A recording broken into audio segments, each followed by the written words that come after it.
We pulled it from consideration. They're going to put a hard deadline. I'll call you about it, but I know you're working on an amendment. We're recording and live streaming right now. Real quickly, Johnny, it was just for the February 1st request, and February 14th to have the information was why Comico needed. All right, good morning, everyone. I'd like to call this meeting to order of the Eastern Shore Delegation. It's Friday, January 31st, 2025. If we could stand for the pledge. Pledge allegiance to the flag of the United States of America and to the republic for which it stands, one nation, under God, indivisible, with liberty and justice for all. Senator Mounts, could you please offer prayer for the group today? Thank you, Mr. Chairman. I understand Senator Alsobrooks just joined us, so we'll have a abbreviated prayer. Sometimes I tend to go on, but dear everyone, dear Lord, thank you for your grace, your compassion, your forgiveness. Thank you for your strength as we work to do the best that we can for all of our constituents in the state of Maryland, and give us the strength to use your will, your grace, to carry out your words in our work every day. And with that, also, we'd like to have a special moment of consideration and prayer for all those who were affected by the tragedy in Washington over this past week. With that, we all say amen, and thank you for all your forgiveness. Thank you, Johnny. We're going to move meeting minutes to the end of the meeting. This morning we have Senator Alsobrooks is with us. We're thrilled and honored to have you with us, Senator. This was a packed agenda, but we've been working very hard and closely with your office to bring you on board. So good morning to you. Good morning. Thank you for spending time with us today. Well, thank you so much for having me. And I certainly did not mean to cause the prayer to be abbreviated. I think that we all can use the prayer. And I also want to just add to the sentiments that were just expressed, my own condolences on the loss of those lives, the 67 on that flight. We are learning now that at least 4 of them were Marylanders, a part of the Steamfitters Union. 4 of them were, and so we have, that tragedy has struck pretty close to home. So know that I am continuing to receive information along with Senator Van Hollen. We're monitoring the situation. We know it's still very early on. The priority at this moment, of course, is to make sure that the recoveries happen from those waters. Maryland has a coordinated effort across the state. We've seen many counties who are sending firefighters and other first responders. We have a dive team, a number of dive teams that are participating as well to try to really help reunite those loved ones with their families. And so we will continue to keep their families in our prayers. You've probably seen as well that we are having a very busy time in Washington, really working on nomination hearings. I've participated in a number of those hearings where we're hearing all of the cabinet secretaries come before us. I have really been open and listening to make sure that we are having candidates come by who are qualified and who are serving the American people. And so I have voted to confirm a number of the nominees that have come forward, including the Secretary of Transportation, the Secretary of Interior, supported the nomination of the head of the CIA, as well as Secretary of State. There are some others that I did not support. I'm able to support people who do not agree. I recognize that all of us won't agree at all times on every issue, but I want you to know that my primary interest and sole interest really is making sure that I protect the interest of Maryland. And I'll be listening to anyone and really working to develop the kind of relationships that will help our state to be successful. Understanding the great needs we have as on the Eastern Shore and elsewhere around our state to protect the Chesapeake Bay, to protect economic opportunity for all of us. Transportation assets are going to be really important. I heard loudly and clearly from Marylanders that they are deeply concerned about the cost of housing, as well as deeply concerned as well about having access to affordable medications. And so these are some of the issues that I am really centering and really making sure that I work along with Senator Van Hollen to protect Marylanders and continue to make sure we're growing our economy and doing the things that are necessary. So I can tell you I'm enjoying, I know that sounds like a weird thing to say. Given the quick pace that we're seeing in Washington, but I'm enjoying the time there so far. We're making really great relationships and we're pushing back where necessary. We were concerned this week, there were some freezes that occurred that impact Maryland. We have some grants that aid us along the Chesapeake Bay, some grant funding that would aid small businesses and other things. And so we're really working to make sure that we are protecting Maryland's interests. So I am going to be looking forward to coming to the shore very soon. I know that you've been working with David Sloan, who is on this line, Jordan, who's our state director. We have Jordan Hines, who is on here as well. And they're going to be planning very soon. I'm looking forward to working with all of you, coming back out to the shore to make sure that we are staying in contact with each other and that I am listening and that we're working to make sure that we're delivering, every day. So again, I want to thank all of you for what you do. I can't tell you how proud I am to represent Maryland. I'm a little biased, but I happen to think Maryland is one of the most amazing states in the country. And so it is such an extreme privilege to represent each of you. And again, thank you so much for having me this morning. Senator, thank you for being with us. And in the interest of time, we're not going to open the floor for questions. But let me just say, we accept your invitation when you come to the shore and visit with you. I think you'll find a unified message that we love our state and we have a particular interest at play, but it is a bipartisan interest and one that we will find broad consensus on. And we've always counted on our federal delegation to help us in times of need. And we look forward to partnering with you into the future. Your staff's always welcome, as are you, to join us during these meetings. We do have a Friday afternoon or a federal update at the end of our delegation meetings where we give each office a chance to just say what's going on. And that's a good way to keep a ongoing communication going. So with that, Oh, I Senator, forgot, Mr. Chair, I forgot to tell you what committees. I'm sorry. Can I just tell you that before I leave? That would be of course, just one last piece of information. yes. I have been assigned to and requested committees I thought would help me to most directly serve Marylanders. I'm on the Environment and Public Works Committee. I requested that one because that's where the FBI, the new FBI headquarters, would be handled, and wanted to make sure I work to preserve that opportunity for it to come to Maryland. I'm on the Banking Committee, Banking, Housing, and Urban Affairs, also on the Aging Committee, and on Health, Education, Labor, and Pension, where Medicare and Medicaid and children's insurance and those things are handled. So I did want to add that those are the committees that I've been assigned to. Thank you very much. And Thank you. sounds like you're going to be a busy senator for the next 6 years. Yes, yes, yes. Thank you so much again for having me. All right. All right. Thank you very much. Thank you. Bye-bye. Bye-bye. Okay, next up, we have our Eastern Shore University and college presidents who present to us annually, and we have the floor with you until 9:40 when Senator Van Hollen will be with us. So good morning. Morning. Good morning. How are you? Good. Am I to start? Yes, please do. Well, good morning, Mary Bolt with Cecil College. As an educator, I can talk very quickly. I know we have a time limit, just a few updates. We were very fortunate to have a Nurse Support 2 grant to run an accelerated nursing program. It's a 3-year grant. These students complete the nursing program in a year. So they have, of course, all their co-req and prerequisite courses completed, and they enter the program. We've had great success. Our third cohort has over 38 applicants. We're very excited also to note that we will have a cybersecurity range that will open in April, thanks to Governor Moore for his focus on cybersecurity workforce sector, particularly at community colleges.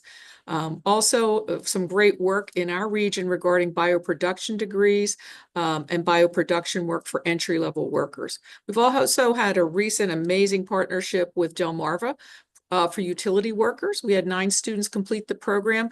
Here's the great piece. Our partner Delmarva paid for the training and provided a stipend. Our students completed over 5 utility industry certifications, and they're eligible to enter the utility-related jobs with a future as a line person. The second cohort begins this spring.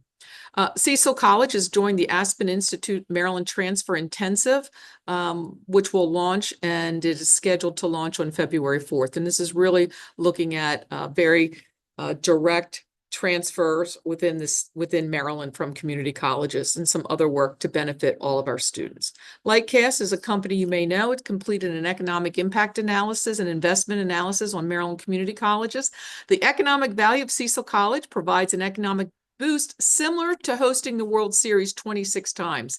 The students' annual rate of return for investing in Cecil College is 18.6%. Not too bad. I want to also just remind the Eastern Shore delegation that February 13th is Student Advocacy Day, and we hope to bring our students to as many offices as possible. And the one ask I have for the legislature this year is, as bills come through, we just ask that you please reinstate the hold harmless calls in community college funding. You know how significant community colleges were impacted by last year's budget. So thank you very much.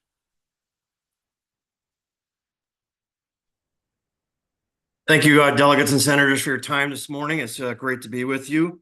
I want to thank you for this opportunity to share the latest at Chesapeake. So far, we've had a very successful year, including a continuing recovery of our enrollment and retention. Overall, last year, we were up over 11%. And this spring, we're up about 3% in FTE and over 5.5% in headcount.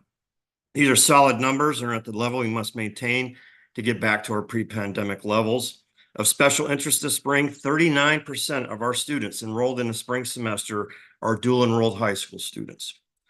We continue our efforts in expanding the skilled trades. We're now offering programs in CDL truck driving, our largest program, welding and metal fabrication, HVAC, advanced manufacturing, marine technology, and electrical in partnership with the American Builders and Contractors Association.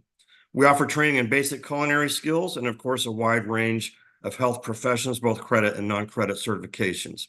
We're also extending out programming to our communities. We're currently offering courses in marine trades in Kent High School. We just took delivery this morning of a mobile welding lab that has 8 booths in it.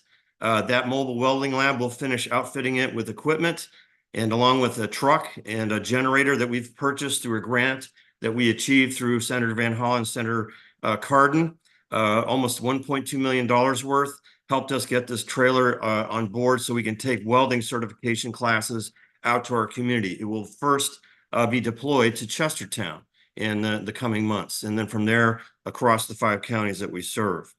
Our state budget allocation this year proposed by the governor is about a 6% increase for the college, with the in addition to the restoration of about $750,000 that was cut last year in the BRFA.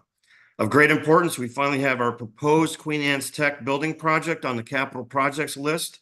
This project, which will replace the existing dilapidated Queen Anne's Tech building built in 1976, will house many of our skilled trades programs, including new ones starting up next year in plumbing and masonry.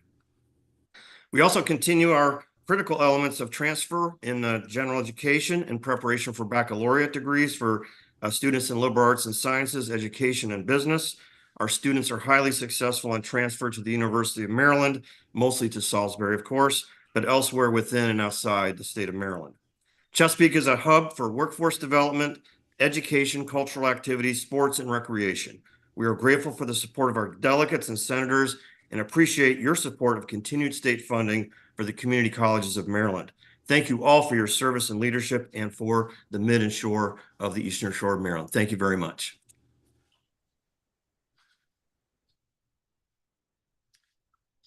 Good morning, everybody.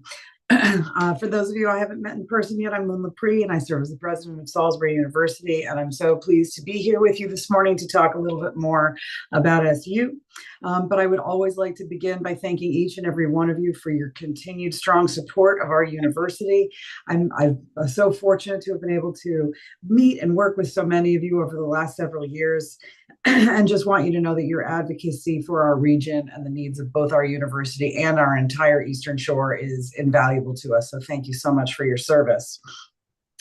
One thing I'd like to highlight today is that our partnership between the university and our local communities is as crucial as it has ever been to our success. And we deeply appreciate all the resources we've been given to help you, to help sustain our positive impact on our community. And you'll see that in my highlights today, many of the initiatives I'll talk about will benefit the entire Eastern Shore community. I also want to note that we recognize that the state's fiscal challenges and that there are going to be a lot of difficult decisions that have to be made in terms of the state budget. And I know you're going to hear from each of us on this screen today how much this means, the support of the state budget to each of our institutions of higher education is critical to our mission of serving the students of Maryland and making sure that we continue to operate and serve the workforce needs of Maryland. So I would ask that as you make tough choices about our budgets, that you consider the vital role that Salisbury University and really all of our institutions of higher education play, not only in providing this education, but driving economic growth for the Eastern Shore. One key initiative that I'd like to highlight today is Salisbury University's Rural Growth and Entrepreneurship Program, what we call SURGE. SURGE is a really interesting one, we think, that we are eager to move forward with. This supports small business growth, especially for minorities and veterans, through grants, training, and resources. And we are seeking additional funding to help support that program. SURGE will support and address unique challenges to the Eastern Shore, such as geographic isolation and limited access to capital, and directly supports the state's goals of increasing minority and veteran participation in our economy. This program will help small businesses thrive and thus help contribute to a stronger economic future for our region. Another exciting development I'm thrilled to be able to speak about this morning is our ongoing efforts towards the building of our Performing Arts Center in downtown city of Salisbury. We recently received $2 million in DHCD funding, and we have another $12 million already committed in private donations from many of our alumni and other donors. So this sets us up for success. The PAC is set to become the cultural and economic hub for downtown Salisbury, becoming a true community asset, not just an asset to the university and its students. We believe that the Performing Arts Center will bring more visitors to the region, boost local businesses, and provide new opportunities for community events and programs, including national and international productions. This project underscores Salisbury University's ongoing contribution to the economic vitality and cultural richness of the Eastern Shore.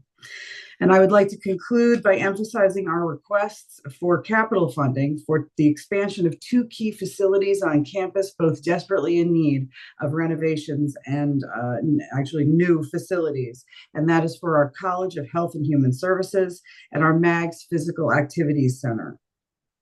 As the healthcare sector faces a growing shortage of professionals, we know that we must be investing in the future of healthcare leaders. And the current facility that we have is not adequate. Our nursing program, I would highlight in specific, is in the building we are looking to renovate and partially replace. We cannot expand our nursing program without better facilities to help educate these students. And we know how desperately they are needed on the Eastern Shore as well as on the rest of Maryland. So this project will provide expanded facilities, modern resources, and increased enrollment capacity, ensuring that we are preparing skilled professionals to meet the region's healthcare needs. The MAG Center, and many of you have attended some of our stellar athletic events. You know exactly what Salisbury University provides in terms of both athletics as well as health and wellness. And so the MAG Center will continue to help support training for our students in health and wellness fields, as well as supporting our outstanding and really they are a credit to the Eastern Shore athletics programs. And these will also offer resources for our community. I will conclude there once again by thanking you for your unwavering support of Salisbury University and the Eastern Shore. We are so proud to be a part of this community, and we look forward to collaborating with you to building a more thriving future for us all. Thank you very much. Good morning to all. Thank you, Chair Adams and delegation members, and my greetings to my fellow college and university presidents. My name is Fernando Miralles Willem, and I'm pleased to serve our state as president of the University of Maryland Center for Environmental Science, as well as Vice Chancellor of Sustainability for the University System of Maryland. Maryland is unique in the country to have a public university devoted exclusively to scientific research and graduate education on the environment, mountain to coast. UMCES has a rich tradition of innovation and discovery that has supported the citizens and agencies of our great state, and we are celebrating our 100th anniversary, our centennial. We have been holding local events at all of our locations across the state, and the event at our Horn Point Laboratory in Cambridge was on Monday of this week. I thank Delegate Wayne Hartman and Ms. Alyssa Hastings, who are here with us today for accompanying us on that day.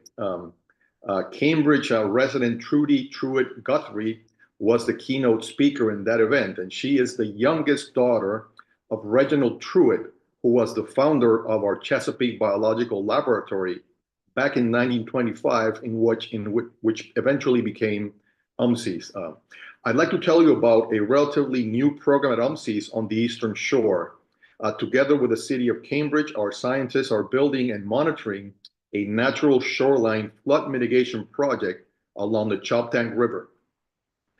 This is a FEMA-funded project, and it's taking place over the next 3 years, and ultimately will bring $16 million for the analysis, design, optimization, and including the actual construction, focusing on optimizing the living shoreline design and assessment of the hybrid structure's effectiveness in reducing flood risk due to sea level rise combined with coastal storms. UMCES scientists are leading this project and collaborating with faculty from Salisbury University. Thank you for your time and your support.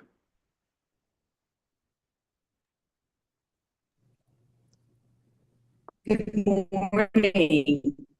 Can everyone hear me all right? We can hear you. Okay, thank you very much. Good morning, Mr. Chair. First of all, let me say thank you to you, Mr. Chair, but also to all of our delegation, our state and federal delegates who is all on the call today. And I'd also give a shout out to all my other former presidents. I am Heidi Anderson. I am proud to be able to serve as the 16th president here at the University of Maryland Eastern Shore. And from all of our faculty, staff, and students, we want to say thank you to our entire state and federal delegation for your service, but more importantly, for your support for higher education, and especially for UMES. We appreciate the support that you gave us in last year's appropriation, as well as the HBCU funding that you have given to us. And I want to tell you briefly how we utilize those funds. And thank you so much for recognizing that we are your 1890 research institution in the Eastern Shore. And as an 1890 land grant, you have also allocated to us a one-to-one match that we appreciate. So we're thrilled to see that is in the governor's budget again going forward. And thank you for your help in that. We utilize all of those funds and the support that you give us to serve the students. 70% of our students are from Maryland, and quite many of them come from the Eastern Shore, but from other rural counties. And not only do students come from each and every one of your counties here on the Eastern Shore, they come from every county in the state of Maryland. Also, 70%, as I said, are first generation, and they come to us to major in STEM fields, as many of you know: science, technology, engineering, agriculture, aviation, sciences, the arts, and math. And we do that very, very well with our students. As you know, we have this year, we have the 4th consecutive enrollment growth the only institution in the system that actually had 4 consecutive years of fall enrollment growth, and we appreciate having those students on our campus. Many of them major in our health professions. We have 8 health professions, and our students also undertake experiential learning, going out into clinics and into the community. This year, I have just one ask. I want to thank all of you who were able to attend my legislative breakfast that was earlier this month, and I shared that one ask with you at that time. We recognize that there's the shortfall in the funding this year, but in order to continue to maintain where we want to thrive and grow at the University of Maryland Eastern Shore, we want to really focus on our veterinary science program. At that time in the breakfast, we gave you an update, so I won't go through all of that update with you here, but let me just leave you with this one story in mind. Donovan Grady. Donovan Grady is a student who is at our university who comes from Mardella Springs. Yes, right in Wicomico County. Donovan takes care of our goats and our sheep, and when you come on our campus, you know we have that farm. Well, Donovan grew up in Mardella, and he has always wanted to be a veterinarian. Donovan is in our pre-vet program. He is in his 3rd year. And this past summer, Donovan even did one of his internships at the University of California, Davis. He went to UC Davis, and he was thrilled to come home to the Eastern Shore. He said California was too large for him. And just think about that. You're supporting us having a veterinary school will allow many more Donovans to really come right to the University of Maryland Eastern Shore and stay on the Eastern Shore. And that's what he wants to do. And with the shortage of veterinarians, I hope that you will agree with me that we need to have more Donovans. I could go on and tell you about other students, but the main thing I want to leave you with is that the support that you will give to us for making sure we get that new building, that will bring more Donovans. It will keep your Maryland students from going outside of the state, like to my alma mater at Purdue University in Indiana, where they have to pay all the state fees, but also you take them away from Maryland to come back. Let's make sure that our Maryland students who want to be pre-vets and go into and become a real vet can stay right here on the Eastern Shore and give back to Maryland. And those are my comments today. Thank you very much for all of your support.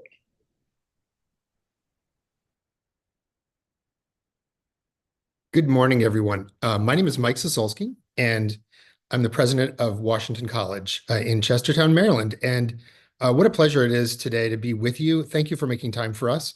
It's wonderful to be also together with so many of my distinguished colleagues from the rich higher ed ecosystem in Maryland, and especially on the Eastern Shore. It's fun to see us all back to back, I think, because we do some pretty amazing things. Dr. Anderson just shared a terrific story about one of her students, and we all have amazing stories like that. I know that we're all doing incredible work with residents of Maryland, and we're also making big impressions in the United States. We are well-known institutions, and we are making a huge difference in the lives of people nationwide and in Maryland. We're always looking to innovate. You've heard some great stories this morning about really terrific new initiatives at all of these institutions. We can all tell you tons of great stories about them. And you've heard some. I want to tell you a couple about what's going on at Washington College right now, things that we're very excited about and that we are, in fact, collaborating with some of our partner institutions right here on the Eastern Shore. The first one I want to tell you about is the Innovation Plant, which is an initiative that we are pursuing together with Chesapeake College. And it's great to see my colleague Cliff Coppersmith here this morning. Can't wait to see that welding lab here in Chestertown, Cliff. I'm going to put a helmet on and give it a try when it's out here. But we're really thrilled to partner with Chesapeake on this. It's an opportunity to create the largest, it may well be the first and also the largest innovation hub in the Upper Eastern Shore. And it's already garnered, in the year and a half of its development, it's already garnered nearly $3 million in public and private funding to support it. It's the result of a tremendous amount of work with and in the community. So a large number of folks have come together. We've had many listening and brainstorming sessions with folks in our area that have really helped to tailor the contours of what's emerging in order to create a place, a space, a dedicated location where people can come together and try out ideas and look for opportunities to create economic growth right here in our communities, all across the Upper Eastern Shore. So we're very excited about that. It's going to be located in a revitalized portion of the old Dixon Valve property, which you may, if you've been to Chestertown, it's in the northern part of the, right on the edge of the historic district of town. It is an old factory's location. Some of the older parts of the plant have been demolished, and we're glad to see that we were able to preserve the history of this location. It's served for many years as one of the largest employment opportunities for people in Chestertown. So we've captured that through photographs and narratives. We're trying not to lose the history there, but some of the physical plant itself really needed to be removed. So we've retained the pieces that work for us and for our community, and have repurposed that in a way that we believe will be really transformative for our region. One of the neat things, similar to the mobile welding lab that Cliff told you about a little bit earlier, one of the neat ideas will be a mobile innovation lab, which will be a part of the project. This mobile lab is going to serve as a free tool lending library and also as a mobile classroom. It's going to provide basic carpentry, construction, yard working tools to the community and as well as our campus, and to nonprofit participants to use for home improvement, neighborhood beautification, small business projects, and yes, to incubate really interesting new entrepreneurial ideas that they have. So we're really excited about what the innovation plan can do. It's in its early stages, but it's, as I've mentioned, it's garnered a lot of support, and we appreciate all the support that those of you who've learned about it already have provided. The other big initiative that we're super excited about at Washington College is the founding of our new Wareheim School of Business, Economics, and Social Impact. And you may well be aware that we are the oldest liberal arts college, the 10th oldest liberal arts college in the country. And we are an institution that is dedicated to giving students a well-rounded education that includes not just specific knowledge within a major, but also backs it up with broad understanding of a range of disciplines. And so the business school concept that's coming together for us is one that is embedded well within the liberal arts. Our business school students will be proficient at a high level in foreign languages. They will also understand a range of scientific and social scientific disciplines that embeds their knowledge in a way that we believe will create terrific citizen leaders who understand and can make a tremendous difference in the business world moving forward. So again, a new initiative founded with a $15 million gift from a 30-year-old alumna. So we are incredibly honored to be able to partner with her in creating what we believe will be a really unique opportunity right here on the Eastern Shore to train students to make a huge difference in the business and economics world and also the nonprofit world. The last thing I want to say to you today, I could go on, and I will not do that. I know we're just about on time here, but I do want to take a moment to tell you how grateful we are for the Sellinger grant. And you'll hear a lot about it in the session. We always hear a lot about it. Last year, the Sellinger program did take a major cut, and we know we're facing really big choices in this legislative session in Annapolis. And I can't tell you how important Sellinger has been to making a Washington College education affordable and accessible to all Maryland residents. It is really and quite literally the difference for many, many of our students in their ability to achieve the kind of education that we can provide. Our outcomes are outstanding. Our graduation rates are extremely high, and our career success rates are in the 90th percentile for our graduates. So The Sellinger Grant is a terrific investment in Maryland residents and their futures. And I just wanted to put a plug in there. Please, if you can, support that program moving forward. And let me end by just thanking you so much for all the support that you have given us over the years. We are incredibly honored to be represented by you. And I want you to know that we're available to you anytime for anything that we can do at Washington College to support you and your work. And we'd love to see you on campus. If you haven't been to campus in Chestertown recently, please come see us. I would love to give you a tour. So thanks again for the time. Really appreciate you all. And yes, that's my report for today. Thank you. Good morning, everyone. My name is Dr. Deb Casey. I am the president of Warwick Community College.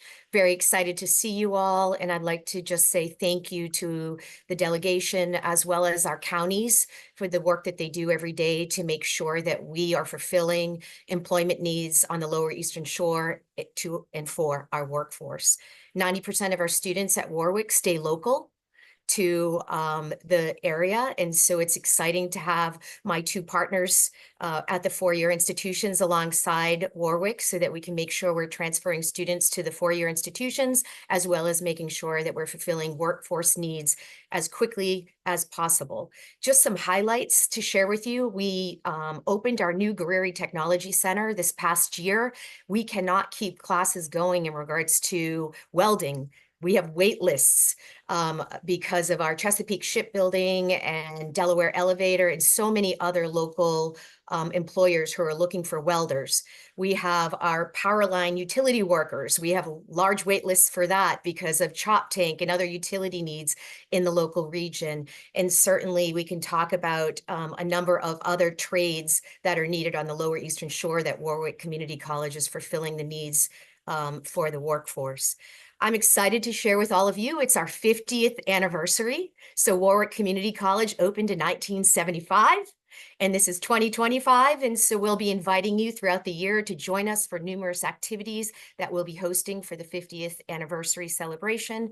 Hopefully you can join us if you have not been to Warwick Community College. We have grown in the past 50 years, so we look forward to having you come out and see what we have going on. We have a new grant. There were 13 colleges and universities across the country that were selected. It's called the Disability Innovations Grant. It is a grant that we are receiving as the only community college in the country to help partner with our school districts, with the juvenile justice system, with the police academies in regards to helping students move into education instead of into the juvenile justice system. It is a partnership that we are building upon, and hopefully this grant will stay funded. It's $5.7 million, and I want to shout out to my superintendent at Wicomico because he has been a vital player in helping us receive this grant. So the pipeline from the high schools to the college will be critical in educating them so we keep them out of the juvenile justice system. I am happy to report that our radiologic tech program and our occupational therapy program had 100% success rate on their licensure exam. That's pretty phenomenal. So shout out to my faculty for the great work that they're doing. We have some new programs that are onboarding. We have a STEM transfer in data science that we are waiting for MHEC to finally approve, and we'll be able to implement that transfer program. We have a new STEM technical mechatronics engineering Associate of Applied Science program that has been approved. We have a new fire science technology approved applied science program, a new welding applied science degree program, and electromechanical technologies Associate of Applied Science program.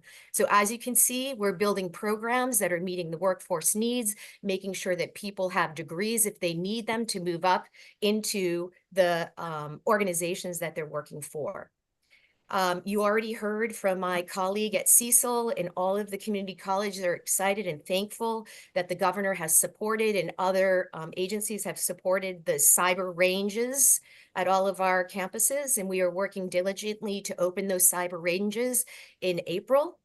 and making sure that the 30,000 jobs in the state of Maryland are filled with people who have content expertise in the area of cybersecurity.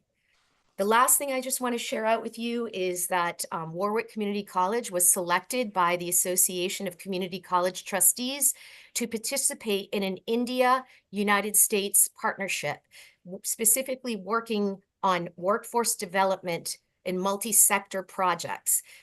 Things like advanced manufacturing, infrastructure development, global health, cyber, AI, data analysis. So I am working with colleagues at an institution in India to bring students to India and also bring India students and faculty to the United States.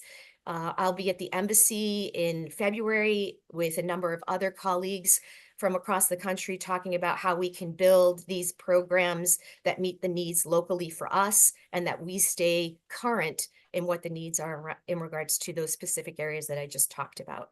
Again, I just want to say thank you. I appreciate all of you for the work you do every day on behalf of our communities. Go Finns! Go Finns, absolutely. So thank you very much for the presentation. I know in the interest of time that universities have some meetings that are coming up.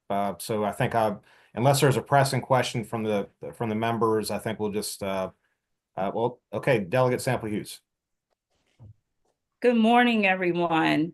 Thank you for the presentation, and always great to see you all for all the hard work that you do. I just have two questions, and if you don't have all the answers at this time, certainly feel free to respond. One in particular, we just had a budget briefing, and I just wanted to understand that there were some cuts to the university system, and with that being said, there was a statement from the analyst that said that you may have to backfill some of those by way of increasing tuition. So that's one that I really just want to understand what that looks like in contingency plans or whatever you have to do.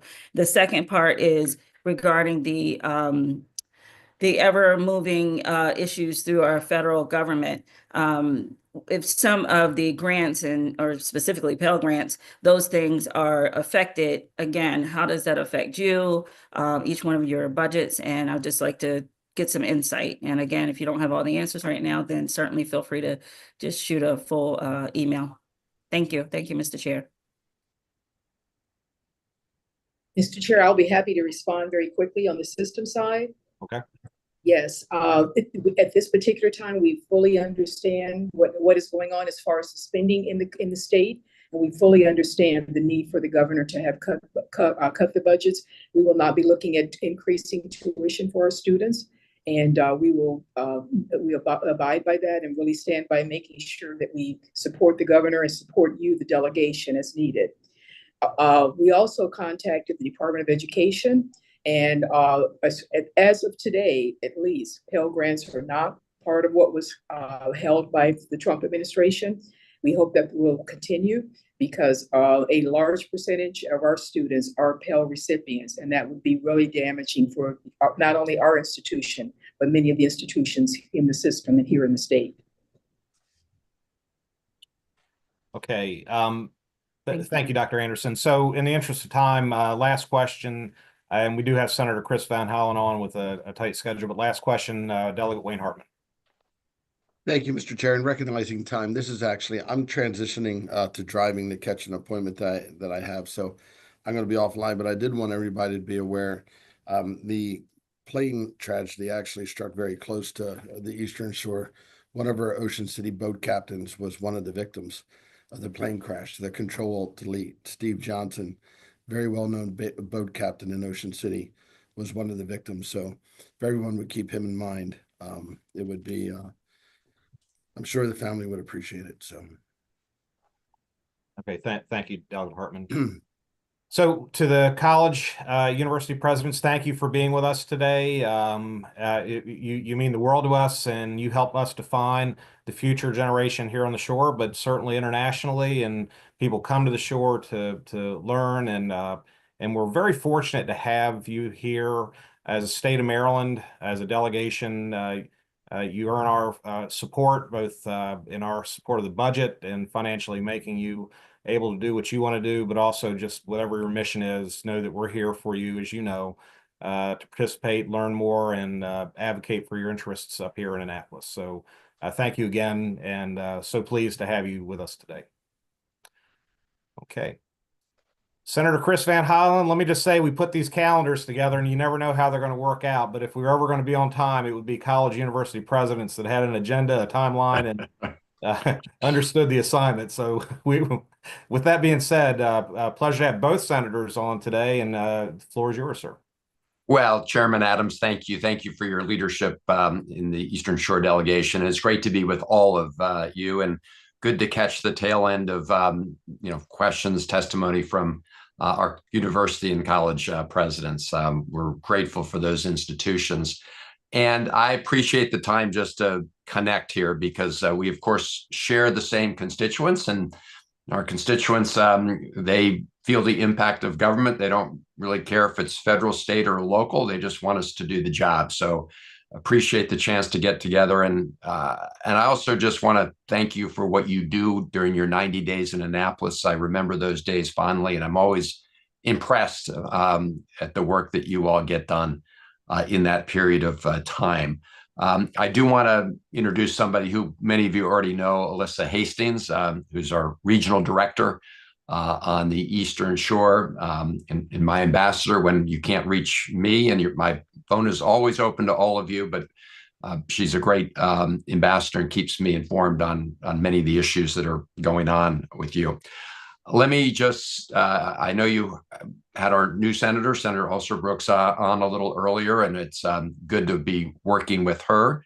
We also work very closely with Congressman Andy Harris, and I convened the first Maryland delegation meeting of 2025, not this past week, but the week before. And, we do work very closely together on Maryland priorities. And I can assure you that Eastern Shore priorities were part of that conversation, regardless of political party, when we come together. I do want to just say a word, and I know Senator Ulster Brooks did, about this terrible collision that took place at Reagan National. I'm glad Delegate Hartman mentioned the loss on the Eastern Shore. I had not yet been notified of that. I did speak to some families in Southern Maryland yesterday whose loved ones we lost. And the NTSB, the National Transportation Safety Board, of course, is convening immediately. They need to do a transparent investigation and get to the bottom of what happened here. This was clearly an avoidable collision. And so the question is, what went wrong? I will say many of us, and apart from whatever findings they reach in this terrible tragedy, have been concerned about the congestion at Reagan National. It's the most congested airport in the country. And so that's been an ongoing concern that many of us have had. Let me just dive into some of the issues that, relate specifically to the Eastern Shore, and then some that impact the Eastern Shore as they do the rest of the state and the rest of the country. As you well know, the avian flu has really hit our poultry producers on the Eastern Shore. We've been in regular communication with them. USDA, as well as the Department of Health and Human Services, have been very involved in trying to make sure that we can collectively protect the public health. One of the things that I'm focused on is trying to make sure that farmers and poultry producers who incur losses as a result of avian flu can be compensated. That's not covered by the current APHIS program. You recall during the COVID period of time, we were successful at getting some emergency support to help poultry producers and growers. When it comes to avian flu, which of course is a natural disaster in the sense that you can't control it. It's not something it's no one's fault. That's an area that we believe we should have some coverage for and compensation for loss. So I just wanted to mention that. blue catfish is an issue I've worked with many of you on. We all know that it's a invasive species and that we have to eat our way out of it.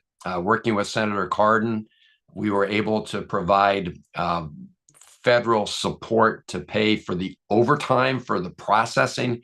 One of the big issues with blue catfish, as you know, was they're under USDA, not under FDA. So we've tried to beef up the inspection process so we can make sure inspectors are there on the same schedule necessary for those who are bringing in blue catfish. We're also working to increase the production, the processing plants and capacity so that we can do more of that, given the need to really literally eat our way out of this challenge. When it comes to the Maryland blue crab population, we've been working with a number of our seafood processors on this issue of what we consider to be unfair trade practices from Venezuela, bringing in cheaper, lower quality crab meat and causing reputational damage to Maryland crabs, because sometimes people pretend that the Venezuelan crab meat is Maryland crab meat. So we've begun and will continue to work with the new administration on the trade front, working with our U.S. trade ambassador to try to address that issue of what we believe is unfair competition from Venezuela. And I want to flag that because we're working with a lot of the seafood processors on that.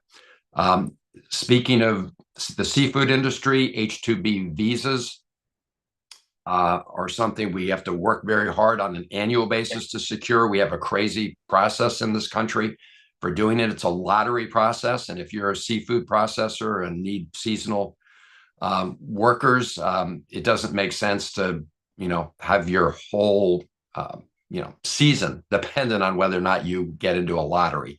So we have been successful for the most part in helping our seafood crab houses navigate that process, but we're working on a longer term fix to exempt essentially, crabs and other types of seafood, perishable seafood, from the overall cap on H-2B visas. So I just want you to know we're continuing to work on that effort. Dredging, obviously, the Army Corps and federal dredging is important to help try to clear some waterways on the Eastern Shore. We continue to work on that. And of course, Ocean City and the beach replenishment is an ongoing effort to support Ocean City. Let me just say a word about the federal investments issue, because last week, I just heard some conversation about it.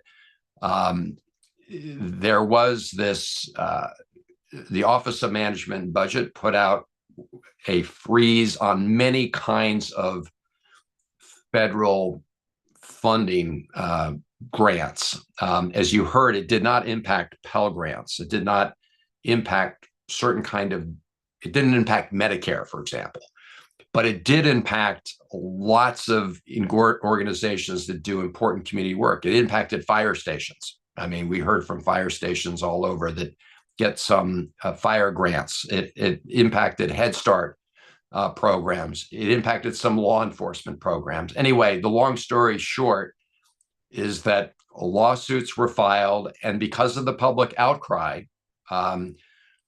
they did pull back on this overall freeze, but there's still a whole lot of uncertainty and confusion. So if you are hearing from, folks, on the Eastern Shore that are recipients of federal programs that are being disrupted, please let us know.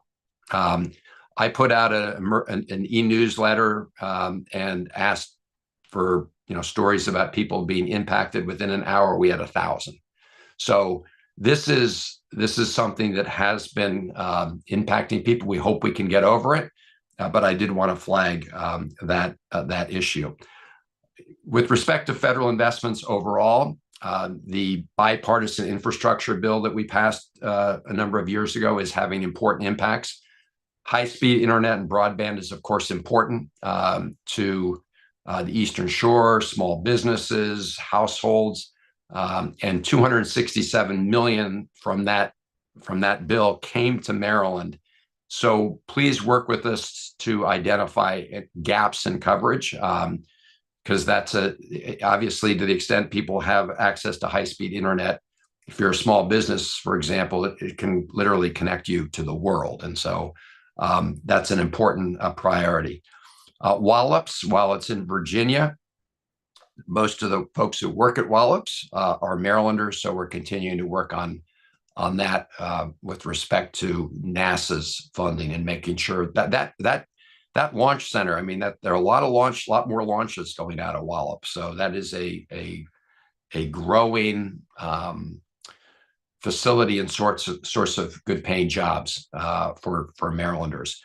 Finally, on the appropriations bills, as you know, we have the ongoing federal programs. Pell Grants was mentioned. Medicaid's an important program, but we also have the annual appropriations bills, and the Maryland delegation has worked closely together to try to secure funds for important local priorities. The Eastern Shore has done very well in the last fiscal year. We secured $56 million for important priorities across the Eastern Shore in every single county of the Eastern Shore. For example, the Salisbury Airport project received some of those, and overall, through different federal initiatives, we put about $15 million of federal funds into Salisbury Airport. Just one example. This year, in the current federal fiscal year, which began October 1st, we've secured about over $40 million, but all of that is in limbo right now. $40 million for the Eastern Shore. All of that is in limbo because the federal government is currently operating under what's called a continuing resolution. We have actually not completed our full budget for the fiscal year we're already in. On March 14th is when you'll begin hearing, probably sooner than then, concerns about a federal government shutdown. We are trying to get a new bill, new budget for the remainder of this fiscal year. If we continue to operate under what's called a continuing resolution, then those over $40 million in projects for the Eastern Shore will go away. They'll go away for projects across the state and across the country that are funded through this congressional directed spending. So I just wanted to, put that on your radar as well. Excuse me. We're working to try to get a full budget that'll take us through the remainder of the current fiscal year, but this is all right now up in the air. So I tried to give you a quick overview. A lot going on, of course, at the federal level as it is at the state level. Thanks again for what you do, and thanks for keeping an open line of communication. And I'm happy to try and answer any questions. Okay, thank you, Senator Van Hollen. So before I open the floor to question, can you just give me a brief idea as your timeline so we don't? No, I got another 10 minutes. Okay. Okay. Right. So Vice Chair Jacobs. Thank you, Mr. Chairman. And thank you, Senator Van Hollen, for your presentation this morning. I did want to touch on a couple things. I know that Maryland is getting close with, I believe, with their negotiations on the Conowingo lease. I'm wondering how involved you are or monitoring that to make certain that, Maryland is, protected from any potential storm events, et cetera, which really was not very well covered in the original or the past lease agreement. And also what we've talked with you and the other delegation members about, and that's the sediment in the reservoir, whether there's any talk of possible funding or any solution with that at the federal level. So Delegate Jacobs, thank you for raising that issue and your work on this. And we are on the same page with respect to our concerns about, sentiment, coming up over the Conowingo Dam into the Chesapeake Bay. I agree with you that the earlier agreement reached was not satisfactory. At the federal level, we did go to FERC, which is, as you know, the Federal Energy Regulatory Commission, raising concerns about that. So all of that then went back to the negotiating process. That negotiation process is really with the state. So we're trying to track it. I don't know the latest twists and turns. If you have any information that we can work with you on, please let me know, because this is a team effort in terms of, protecting the Bay from that sentiment. I'm happy to have Alyssa follow up with you on details, but it is something we've been very involved with. I just don't know the latest in terms of the negotiations that are taking place. Well, I thank you for that. I mean, in our briefings, in my committee, we've had some briefings that indicated that the deal may be close. I think both sides have made some concessions and getting down to hopefully an area where they can meet. It's just I think it's going to take some federal intervention in the how we handle that settlement. I don't know that there's any one state that can afford it or a combination. I just don't know how that's going to play out, but it's certainly a problem that we're all very concerned with in a long-term lease. And the other thing is, thank you with your work with blue catfish. As you know, we've said this many times, we're going to have to eat our way out. And, it looks as though the market side of it is starting to really gather speed. And that's something you need to be able to sell it. And now we're trying to catch up on the processing side. Is there any effort whatsoever to try and take this out of USDA and put it in FDA? Because these catfish are like the only thing that's under this level of scrutiny as far as the inspection goes. And I know it's problematic for a lot of processors that would get in it, but won't because of that reason. So we explored for some time trying to get the inspections of blue catfish moved from USDA to FDA. There was a bat, and Congressman Harris and I and Senator Cardin worked very closely together on that. There was a big split nationally in terms of how that would happen, including some southern states who like the current system. So what we've done, and I think, let me know if you're hearing differently, I think the consensus among the blue catfish processors and industry is we should just work to make the USDA system function much better. So that's why we got funds for these overtime inspectors, so that that would be, that would not be a burden that would have to be paid by the blue catfish, processors themselves. And why we also working to get EDA grants. These are Economic Development Administration grants to expand the processing facilities for blue catfish. But we're going to continue to, explore every way we can get this done, because as you just said, as we all know, we've got to make sure that we can process these fish as quickly as possible, get the inspections as quickly as possible, and new markets, as you mentioned. The good news is they're good eating, and there are more and more markets opening up, and we're also working on that front. Thank you for your help with this, and I'll stop with that because I have colleagues that have their hands raised, and I'll see Alyssa in Annapolis, and I'll reach out to her with further comments. Thank you. Thank you. Yeah. Delegate Aaron's.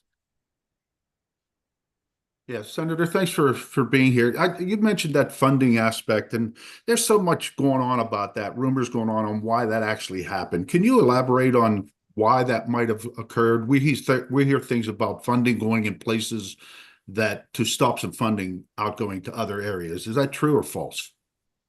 So what happened was office, first there was an executive order from the president regarding certain areas of federal spending. Then what happened was that the Office of Management and Budget sent out a memo essentially directing, federal employees in agencies across the government to put a hold on dispersing funds to a lot of what are called these discretionary programs. So that included Head Start programs. It includes, as I said, fire station grants that are in the middle of processing. It included in Maryland people who are doing work to stop human and trafficking. And so it was very broadly, it was a very broadly worded and very ambiguous. And so, federal agencies interpreted this based on what it said. And so they essentially, they did freeze a lot of ongoing payments to organizations that do important community work. Then a lawsuit was filed.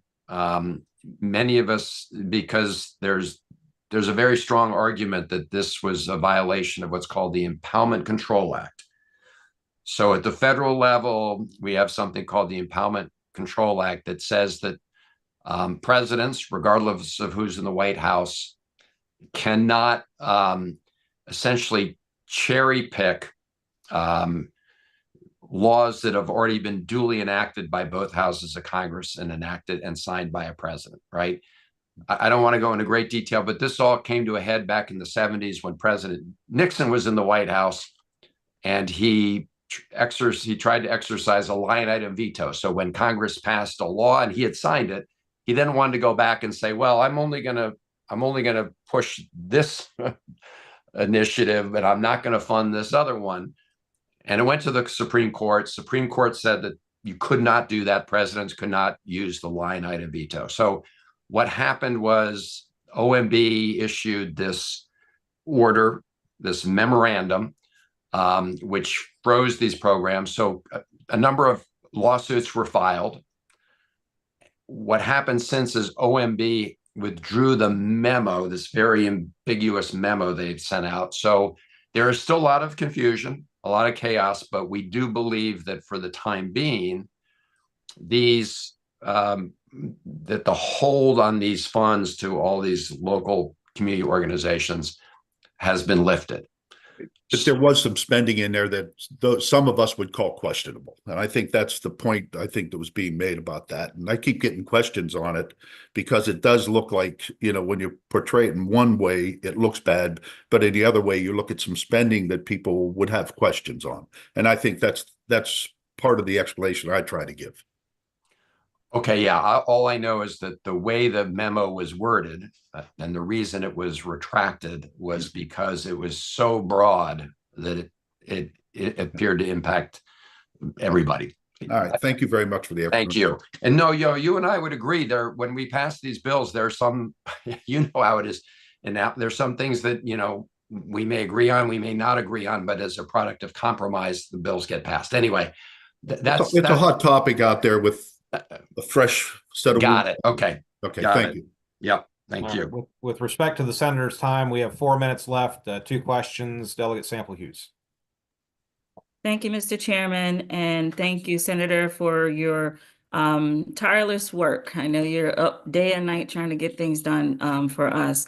I wanted to just flag something for you. I'm getting a lot of phone calls with regards to energy, one in particular, and I know there's some things that were done at the state level that affects Delmarva Power, the rates, et cetera.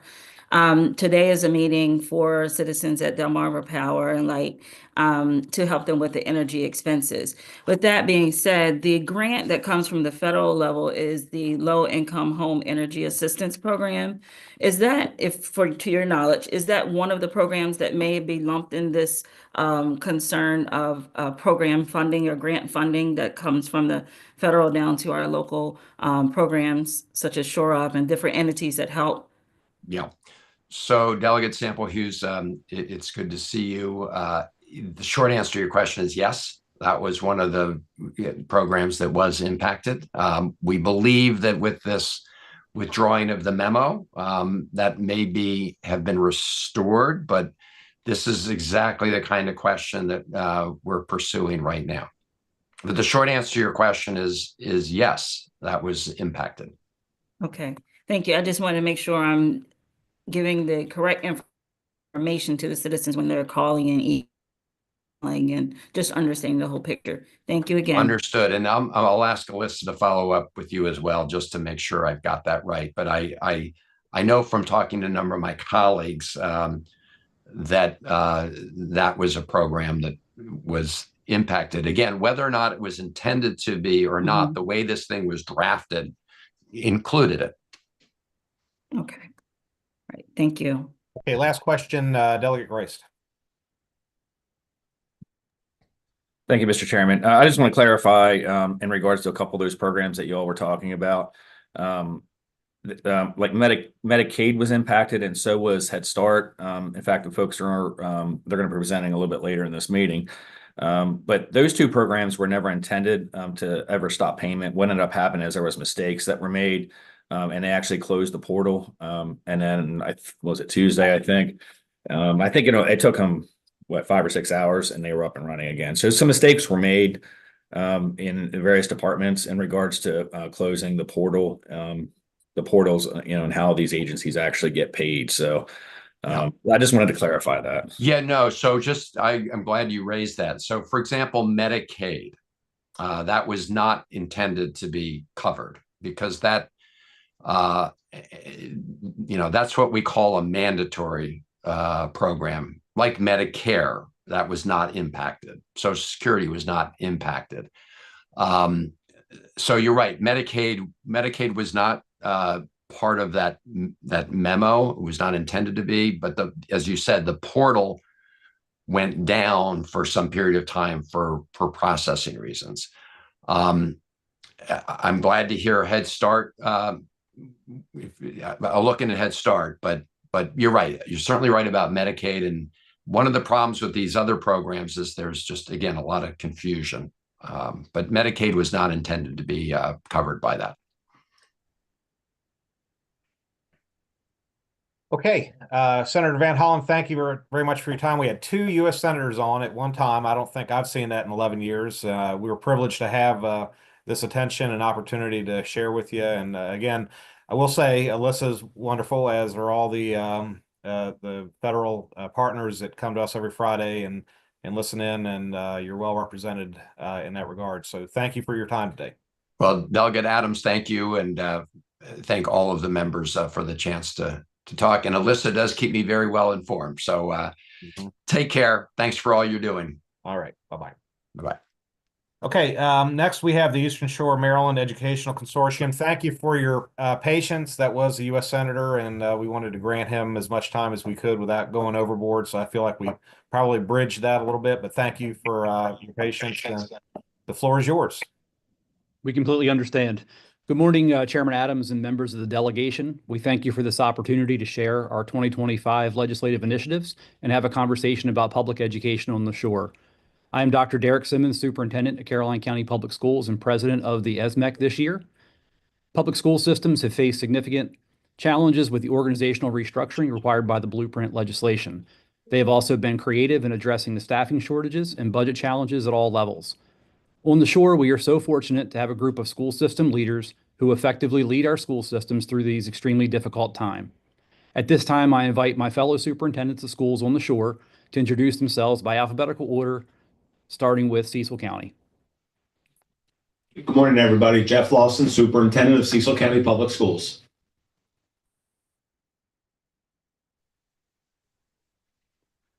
Dorchester.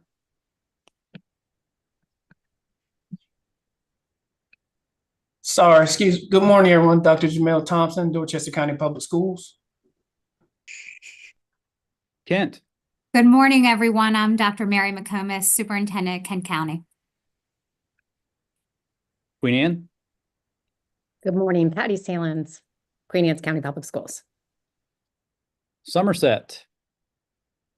Good morning, everyone. I'm covering for Dr. Tasker Mitchell. She is sick today. I'm not feeling very well myself, but thank you. Talbot. Good morning, Sharon Pepikai, Talbot County.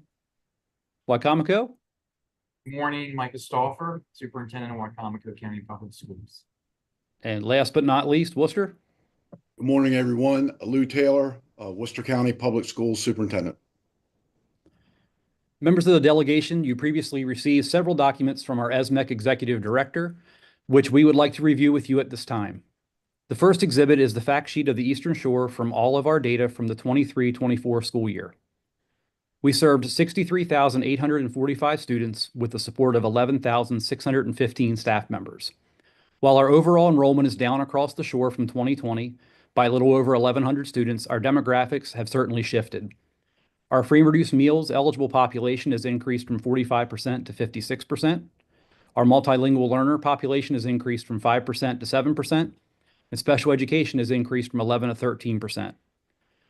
We have also increased pre-kindergarten by 645 students across the shore, and several half-day pre-K schedules have become full day.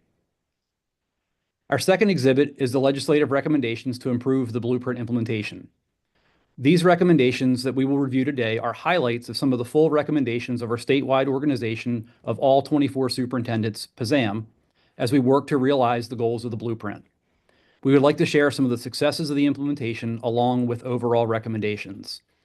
And I'll be starting with the first pillar, Pillar 1, which is early childhood education.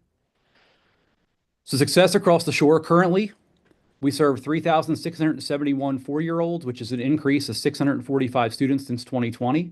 Several of our districts have moved from half-day programs to full-day programs during this time, and 2 school systems, Kent and Talbot, are able to serve all four-year-olds.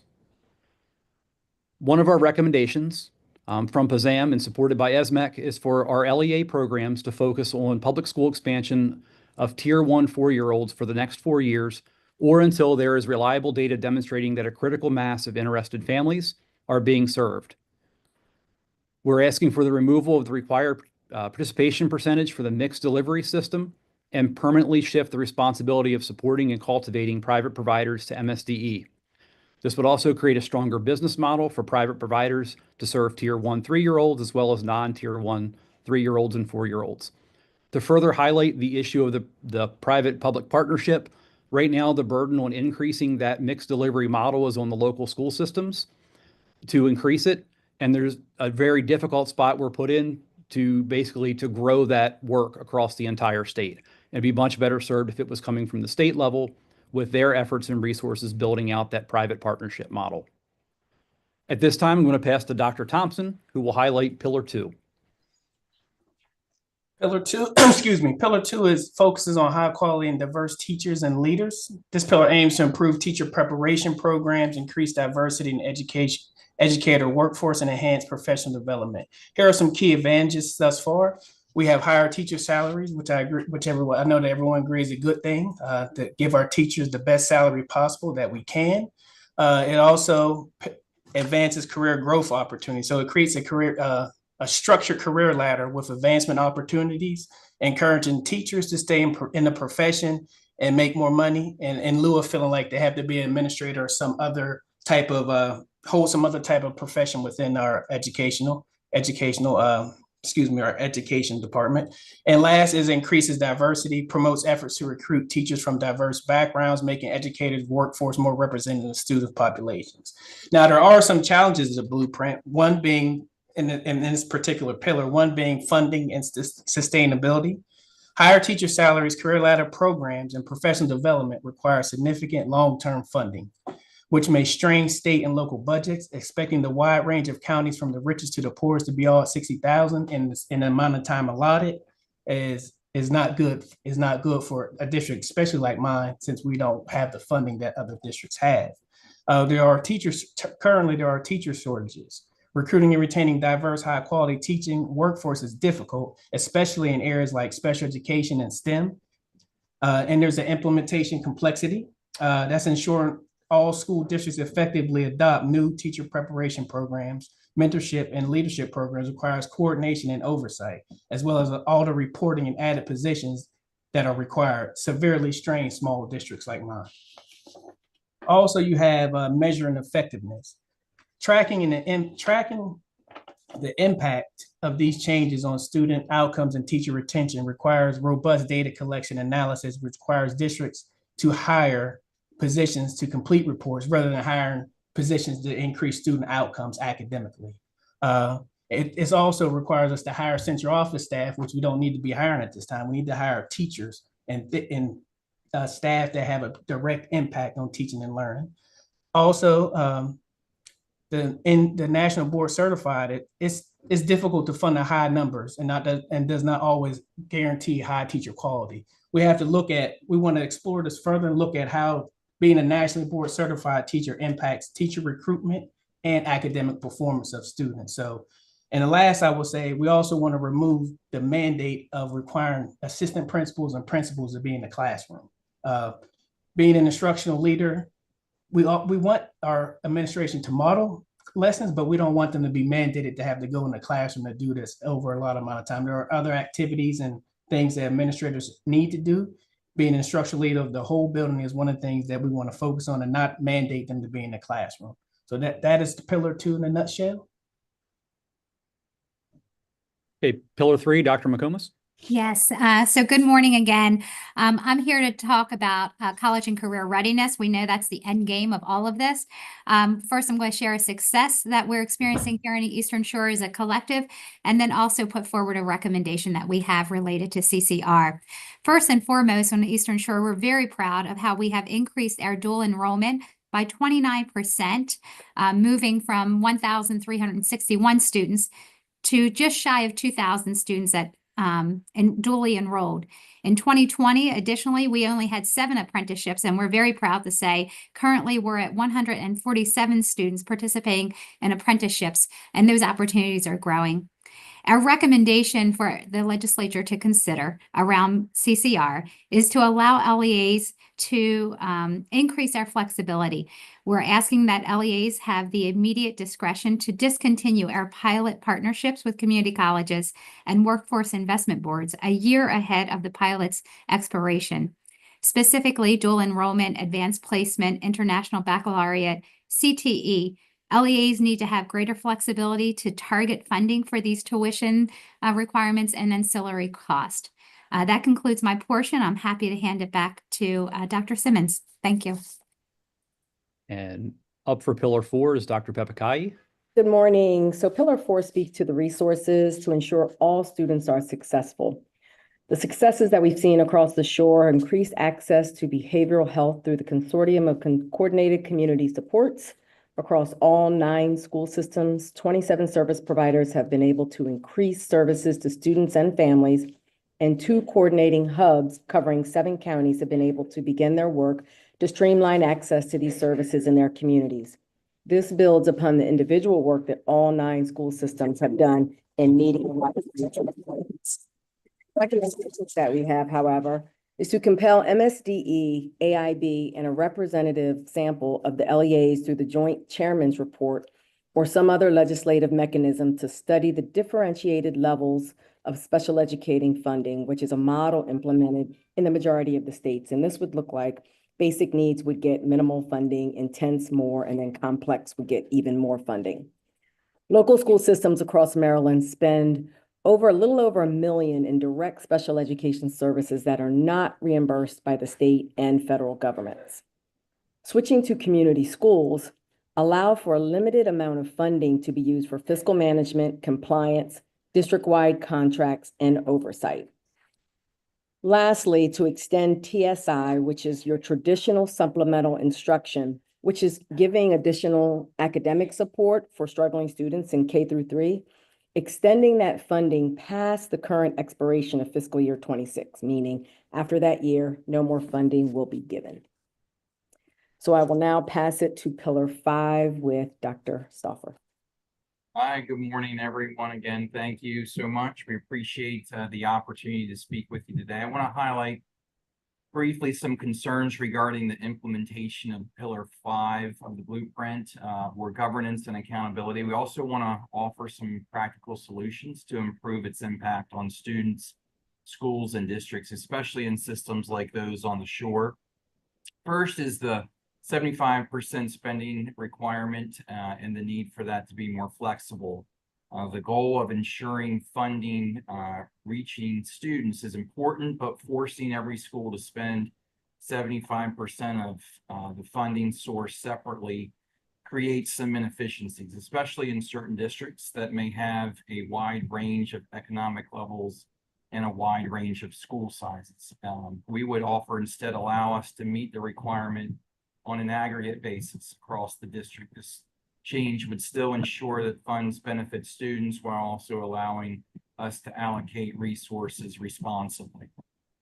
We would also advocate for more flexibility, how Maryland Blueprint funding is allocated within school districts. Currently, the legislation requires that each individual funding source be spent with that 75% going directly to student services at each school. Specifically, the concern is that that's a very rigid approach that does create inefficiency, particularly in certain districts, small districts like those on the shore at times, where it can be more difficult to allocate funds in a way that would be able to continue instruction in the capacity that you really need to effectively run a school. So instead, we would suggest that the 75% requirement should just apply at the district level. This would give districts more flexibility in distributing funds across schools. It would ensure that students still benefit while allowing for more efficient resource allocation. And the key argument is that this change would maintain the intended purpose of the blueprint while reducing the administrative and logistical challenges that we're facing now. The other piece I just wanted to bring up is just the need to improve reporting and reduce administrative burdens associated with Pillar 5. It is substantial. The new financial reporting requirements add significant administrative work to all school systems, especially the smaller districts that have fewer staff. We really need streamlined reporting processes and more state technical support to help districts implement these changes without taking resources away from students. Logistically, the reporting process has been difficult to set up in many cases, again, especially in smaller districts. And in many instances, we are actually triple reporting to MSDE, to the AIB, and to the Department of Legislative Services, which is requiring additional manpower and technology, and again, taking funding away from the classroom. So I just, again, the blueprint goals are good, but we just need to ensure that it's implemented practically and effectively. And I think by making these adjustments, we can ensure funding is used more wisely and that schools are supported equitably across the state, and our students are getting the benefits of what the blueprint was designed to do. So thank you for your time. 12 of our recommendations are in a forthcoming bill, but we do not have the details on the bill at this time. We will continue working with MSDE and AIB on some of our other recommendations, notably them adopting some of our pre-K recommendations to allow us to focus on 4-year-olds. We have a few other legislative initiatives that we wish for your support, so we'll jump to them quickly as I know we are a little short on time. So Dr. Lawson, if you can jump in on CIP. Hey, good morning, everybody. Thank you. I'll be quick. Before I start, I just want to publicly thank Senator Carrozza for your continued listening to us and asking the hard questions from whether it's AIB or MSDE. I happened to catch the E3 committee the other day, and I think I was one of 27 listening. And but again, thank you. Your efforts are appreciated, trying to represent the perspective of us and boots on the ground, as you call it. CIP, 8 of the 9 counties have some sort of systemic renovation or actually new schools. We're proud up here in the northeastern corner. We have a $180 million middle high school, 2,000 seats in the middle of construction. It's just one of the best things to happen in this county in a long, long time. It's the biggest project ever. I know Wacomico also is building some new schools down there.